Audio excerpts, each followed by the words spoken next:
எங்க தாத்தாவோட பிசினஸ் வந்து மோர் விற்கிறது. அவருக்கு 10 வயசு இருக்கிறப்போ எங்க தாத்தா தவறிடுறாங்க. எங்க அப்பா கூட மொத்தம் வந்து 7 பேர் அவர் கூட பிறந்தவங்க. எங்க பாட்டினால எல்லாரையும் நல்லபடியா வளர்த்த முடியல. சோ என்ன பண்றாங்கன்னா, எங்க அப்பாவுக்கு 15 வயசு இருக்கிறப்போ கோயம்புத்தூர்ல ஒரு பாலத்துறை அப்படிங்கிற ஒரு கிராமத்துல எங்க அப்பாவை வந்து வீட்டு வேலைக்கு சேர்த்து விடுறாங்க. அங்க ஒரு எடுப்புடி வேலை செஞ்சு சமையலை கத்துக்கிட்டு அதுக்கப்புறம் அவரோட 20வது வயசுல ஹோட்டல் காமத் அப்படின்னு பெங்களூர்ல இருக்கு, அங்க போய் ஹோட்டல்ல வேலை செஞ்சு அதுக்கப்புறம் அங்க வந்து ஒரு சமையல் மாஸ்டர் ஆகி சொந்தமா ஒரு சின்ன மெஸ் வச்சு சில காரணங்களால அதை சரியா நடத்த முடியாம திரும்ப அவர் வந்து கோயம்புத்தூருக்கே வந்து விவசாயம் பண்றாரு. அவருடைய கல்யாணத்துக்கு அப்புறம் மாதம்பட்டி அப்படிங்கிற ஒரு ஊர்ல செட்டில் ஆகுறாரு. அதுக்கப்புறம் லேத் ஒர்க் ஷாப்புக்கு வேலைக்கு போறாரு, வண்டியில காய்கறி விற்கிறாரு. ஒரு கட்டத்துல ரியலைஸ் பண்றாரு, நம்ம கையில சமையல் அப்படிங்கிற ஒரு ஆர்ட் இருக்கு, ஏன் நம்ம அதையே செய்யக்கூடாது அப்படின்னு ஆரம்பிச்சதுதான் 1983ல லக்ஷ்மி கேட்டரிங் சர்வீஸ். அன்னைக்கு தனி ஒரு மனுஷனா ஆரம்பிச்ச அந்த லக்ஷ்மி கேட்டரிங் சர்வீஸ் இன்னைக்கு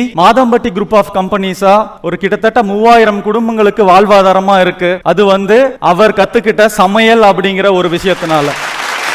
எங்க அப்பாவோட சமையலை வந்து பயங்கரமா பாராட்டுவாங்க. ஆனா அந்த சமையல்காரன் அப்படிங்கறத வந்து ஒரு லோ ப்ரொஃபைலா ட்ரீட் பண்றதை நான் பார்த்தேன். ஸோ எனக்கு இந்த சமையல் அப்படிங்கிற ஒரு இண்டஸ்ட்ரிய அதை வந்து மாத்தணும். அது ஒரு ப்ரொஃபஷனலான கோர்ஸ் தான்.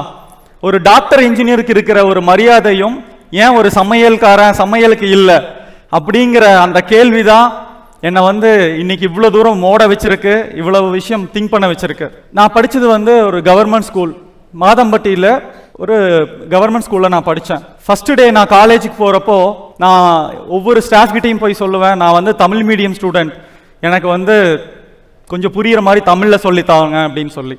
அதுக்கப்புறம் ஃபர்ஸ்ட் இயரில் வந்து ரிசல்ட் வருது, நான் தான் வந்து கிளாஸ் டாப்பர்.